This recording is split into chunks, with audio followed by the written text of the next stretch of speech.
Tommy Savitt.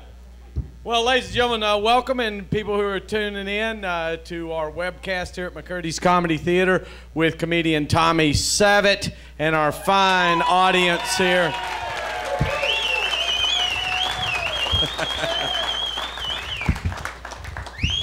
I literally did, as I said earlier, I saw Tommy for the first time at the Boston Comedy Festival. I was up there as one of the judges, and you won that year, as a matter of fact, and as he has several of the comedy festivals around the country. Where are you originally from? As you could tell, I'm from Brooklyn, New York. Brooklyn, that's right. Look, he couldn't be prouder. It's very nice. And you, what was your family like growing up? My family comes from Romania, so they transplanted themselves to Canarsie, which makes you Italian.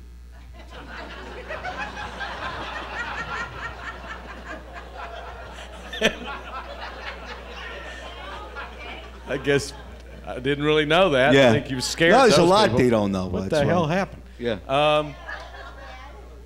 Your brothers and sisters? I have a sister. Excuse me. I have a sister. She's married. She's got 4 children, and I had absolutely nothing to do with her life. She was self-enlightened, and she found a man who was to take care of herself, and actually it's a great story, honestly. My step-brother, that's what they call them these days, right? Yes. Yes. Yep. My step-brother is deaf, and he pursued my sister, who happened to be attractive, as I was talking about earlier in the show about powerful DNA.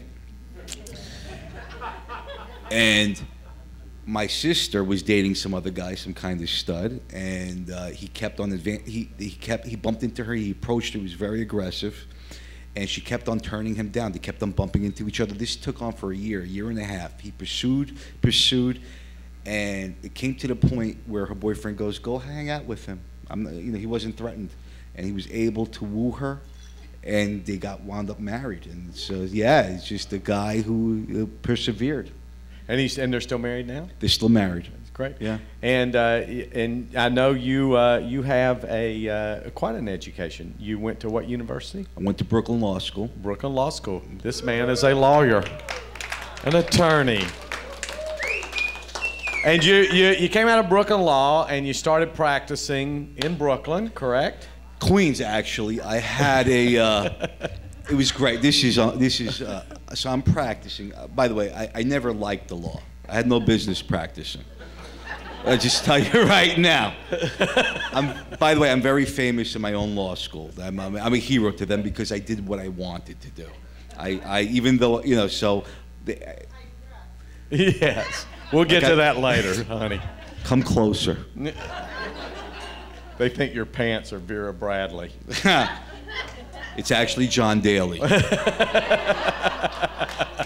But anyway, go ahead. You're famous at the law school. Okay, so anyway, I started a law practice in Queens, Flushing, and my clientele were Asian, strictly Asian. So I had to hire a secretary because they were immigrant Asian. And the thing was, and I did so much more business than any of my competitors. I just put up a shingle. It was nothing that I did from previous reputation. But there is a belief in their community there in Flushing that a Caucasian is the one to go to. So not to their own brethren. So I was getting all this business. However, if someone was calling me up for a $200 gig, I would close up my office and leave for it. So then that's when I realized I couldn't practice anymore. It wasn't in my heart. And you're now, where the you went into the military. Was that before law or after law? After my first year of law school, I was lost, and I said, "What can I do with it?" Because I couldn't relate to my peers. So maybe it was the pants.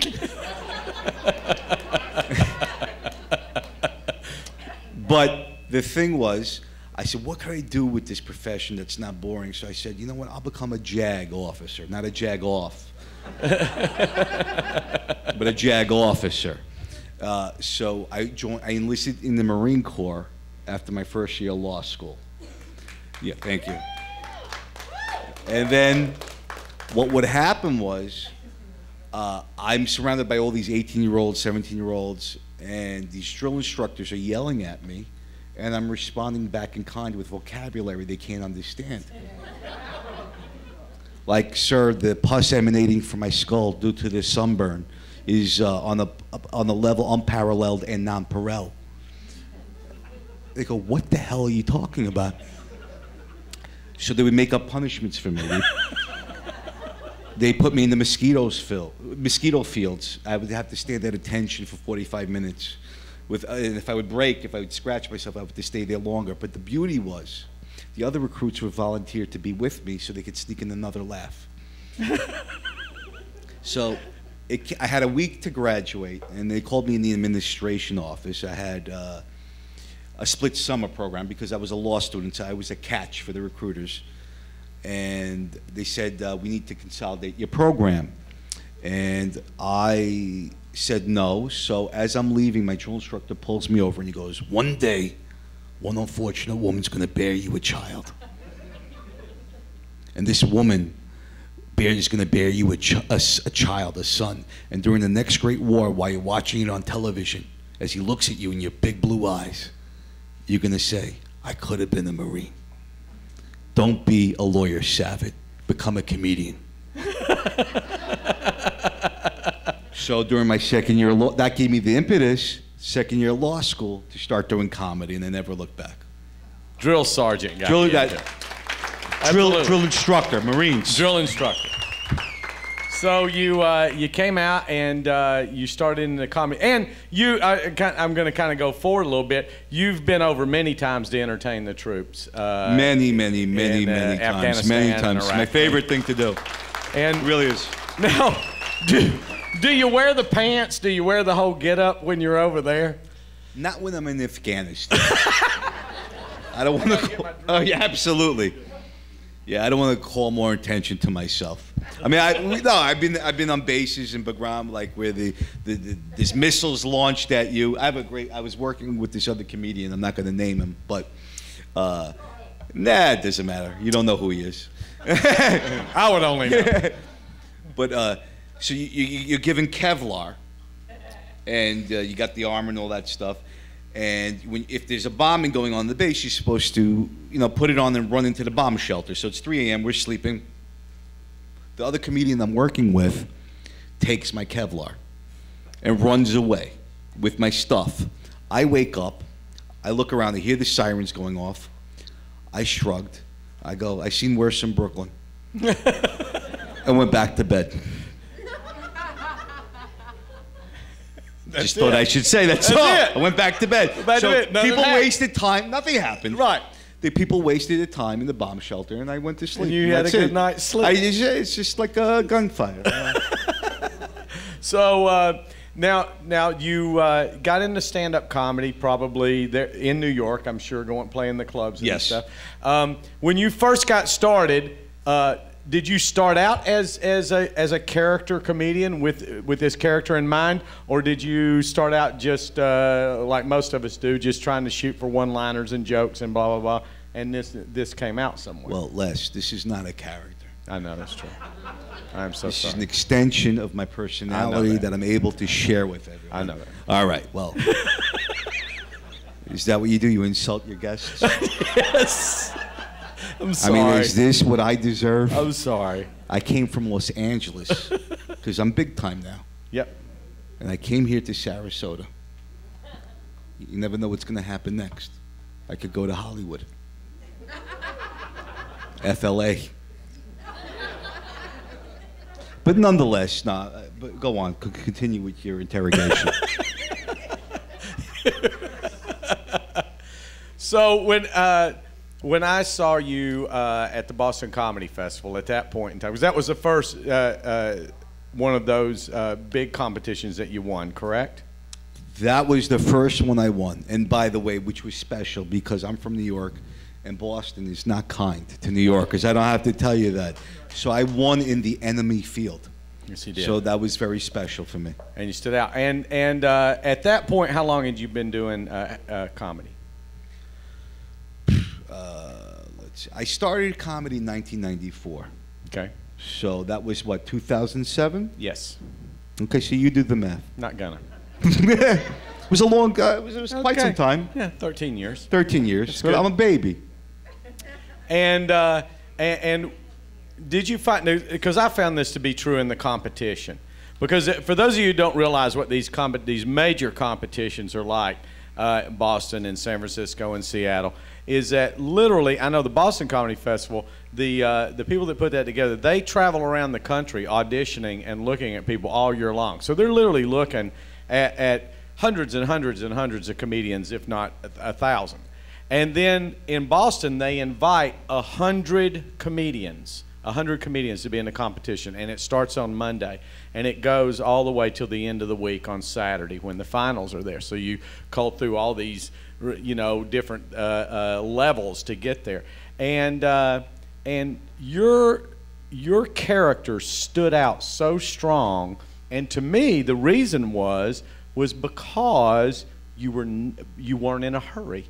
All the other comics, or so many of the other comics, seem like they're up there trying to throw so much energy in, and it's almost like they're tap dancing. They're trying to get 10 minutes of material into a 5-minute slot, and then you walk up there and stare at the audience for 30 seconds. Nobody's doing that, and then just ease into this whole thing, and it just made you stand out so much more. The confidence to do that. And did you find that to be true in each one of the comedy competitions?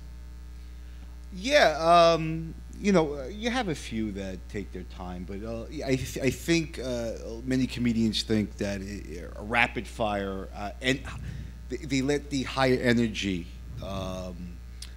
impose their will on you and to throttle you into laughter. And it's just much more enjoyable to take you all in. Just bask with one another and go on a journey. I think it's special. And I'll tell you what. I'll tell you this. And it takes a lot of balls to stand up here and do what Tommy does, because the easier thing is to come up here and be rapid fire, throw those surefire jokes at you. You don't have any of those. And hey, no, and just throw this stuff at you that is like don't give you time, like Tommy's just saying. But to stand up here and take your time and go into a character like you do, and take those pauses where you just wait for the audience to finally laugh. Really? I mean, it's true. I'm still waiting. You say it, and then you'll just stand there, and you'll wait. Did you have that demeanor about you in the very beginning? Was that something that was part of your personality, or was that something that developed over time? The comedians that I started out with back in New York, I was always bombing. Yes. I know it's a surprise to you. And the veteran comedians took a liking to me because they said to the club owner, this guy is going to make it, because this guy takes risks. This guy's willing to put himself out there and fail every night and leave the stage unfazed, good or bad. So when you risk, that's when you get the big payoff. If you play it safe, you're just like everyone else. And that's the philosophy I live by. There's no doubt about it. I tell that in my classes, is that when you decide to step out and do something that's different and unique, the thing that's challenging about it to me is that when you step out here, you're challenging the audience, and you're either going to buy this or you're not going to buy it. But if you don't buy it as an audience, he ain't changing. He's not changing. He's not changing gears, and a lot of comics will do that, me included. We will read the audience and go, they're not going with this, let's go here. But when you're in this character, you're dedicated to it, and you live and die by it. But that's what separates the one in a million comic from the comics that become famous because they're well-defined characters. But how many times have you walked in front of an audience, especially just touring around the country, every kind of audience, where you walk in front of that audience and they just don't understand what you're doing? All the time. I mean, we may have had pockets of that tonight. You know what it is? You know, it takes a special club owner like you. And by the way, this is my favorite club to perform. I'm not pandering. I've told them. No, it's not just Les. And Les is a great guy. It's you. I love the energy of Sarasota. It's many transplanted New Yorkers. It's you could say what you want on this stage. There's a freedom here. There's not this political correctness crap that's more on the West Coast. So here you could just have fun and no one takes anything so seriously and you go with the flow. So it is my favorite place to perform, and if you don't believe me, then get out. And I tell you, we've had comics say that in this interview before, and I want to say that most of the comics that play here, even the great celebrities, will say that about the audiences here in Sarasota. What sets apart the audiences here, to me, is you guys listen. You listen, you pay attention. You're not short attention span theater, which is what we get so much around the country. You're not so judgmental. You sit like a theater crowd does, and you take it in and you respond in kind as to how, and boy, you're sophisticated. You are sophisticated, Sarasota. Yes, you are. Don't let anybody tell you different. I don't care if it's people here from Palmetto or Mayaca City. We're not calling them out. We're not. And yes. Tommy does. He said Tommy. I took a lot of time with you, sir. Yes, he did. That's right. Tommy is patient with his people. Very patient. Which Crosby? Norm Crosby mentioned. By the way, old school is the best. By the way, I just want you to know that is my favorite. Yes. Yeah, no Crosby. I'm very familiar with. Yeah, he was he is great. All those cats, Sid Caesar, Mel Brooks, the whole. I am a student of the game. Well, you know, and I actually had this written down as one of the questions, and that was, you remind me of Norm Crosby too, because it is the confidence to stand and deliver absurdity with complete confidence that what you're saying is true. And as a matter of fact, when Tommy won the the year before Tommy won the Boston Comedy Festival, Norm Crosby was there. So I'd seen Norm Crosby perform that year, and then the next year Tommy walks up there, and I went, that's Norm's son. It's got to be Norm's boy. So now I wonder if there's any questions out of the audience, if anyone has anything they would like to ask Tommy at all. And, you know, what? Where'd the hat come from? Palm Springs. Palm Springs. Wow, nice, nice. I hope that helps you. Because that was so important for you to know. That makes a difference in your life. Another question? Anything? Yes? Uh-huh. Oh, they named their puppy after you. A dog. A dog. A dog. Named after you. Very nice. Is it a boy dog?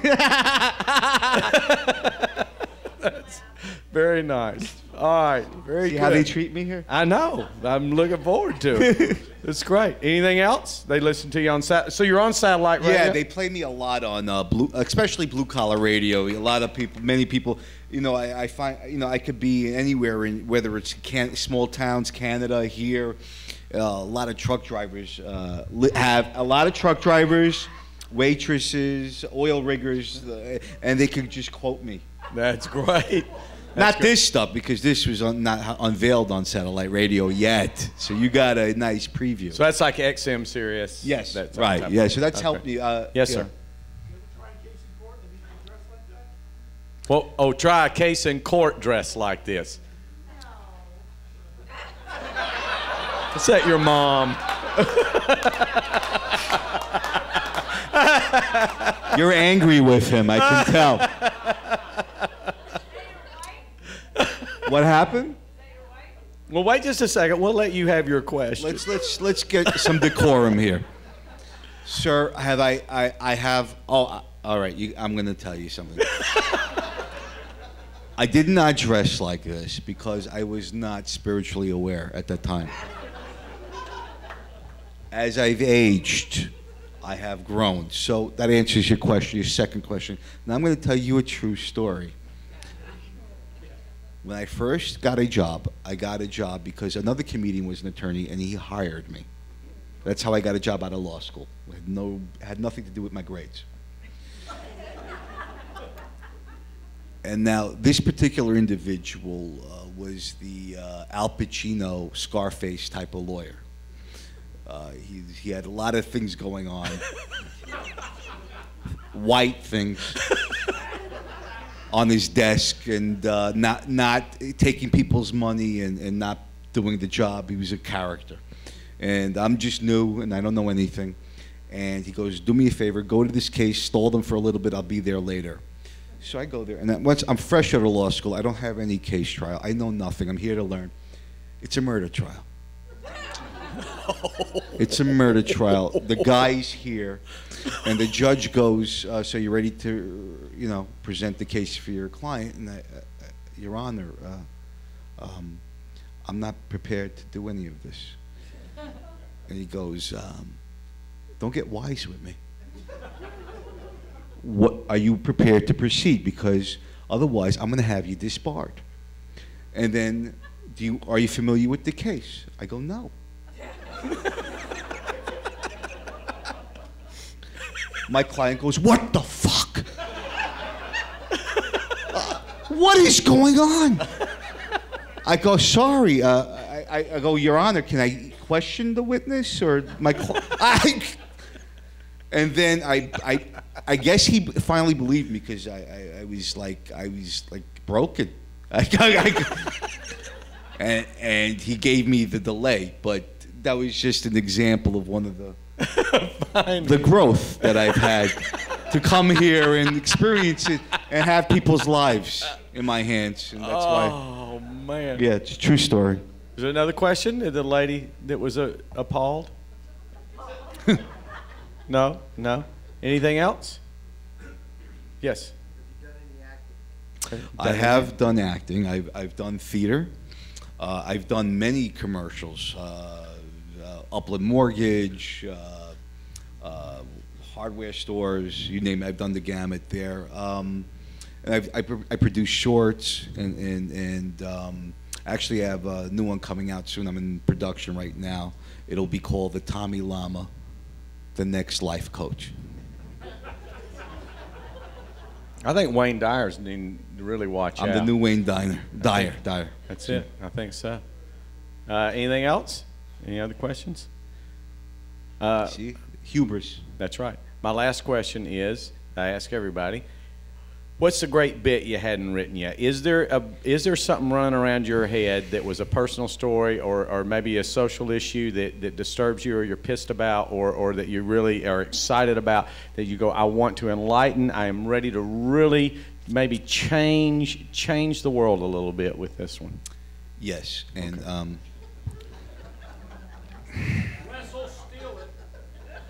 You can't steal. Dad, shut the fuck up. I let you in for free. I bought your beer, for God's sakes. Go ahead, Tommy. This bit that crazy. I want to do that has not been touched yet, that I want to manifest, is not of a verbal nature. I would like to do an interpretive dance. Wow. To West Side Story. Somewhere. That one? Yes. And like in leotards. And do an interpretive movement dance for you to channel you to where you need to be. Namaste. Now black leotards or paisley? Black. Neutral. Black, neutral. And what I do is I'll bring in movements, and then I'll find a lonely girl in the audience. You know, somewhere. You know, just picture that in your mind. I'm not a singer, but who cares? Cod piece.